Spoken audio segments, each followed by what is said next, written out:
Part 2 వీడియోకి స్వాగతం. శ్రీకృష్ణుడి 8 సార్లు తినే భోజనంలో 5 వెన్న దొంగతనం.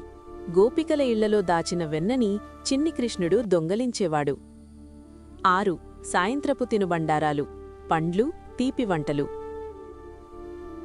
7 రాత్రి భోజనం. యశోదమ్మ ప్రేమతో వడ్డించిన భోజనాన్ని ఆహ్లాదంగా తినేవాడు. 8 నిద్రకు ముందు పాలు, తల్లి చేతితో ఇచ్చిన వేడి పాలు. కాని ఈ 8 భోజనాల వెనుక ఒక ఆధ్యాత్మిక రహస్యం ఉంది.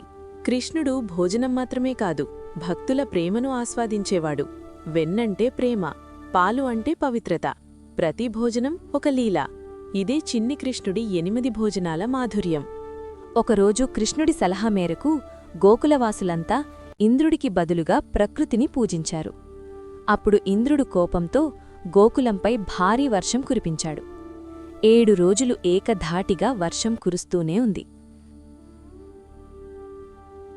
ఆ సమయంలో కృష్ణుడు గోవర్ధన పర్వతాన్ని ఎత్తి గోకులవాసులను రక్షించాడు.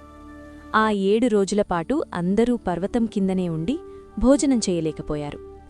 కృష్ణుడు రోజుకు 8 సార్లు చేసే భోజన సంఖ్య 8 మరియు గోకులవాసులు 7 రోజుల భోజన సంఖ్య 7 అంటే 8 భోజనాలు ఇంటూ 7 రోజులు 56 అన్నమాట.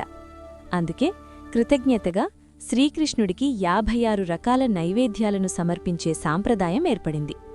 దానినే చప్పన్ భోగ్ అంటారు.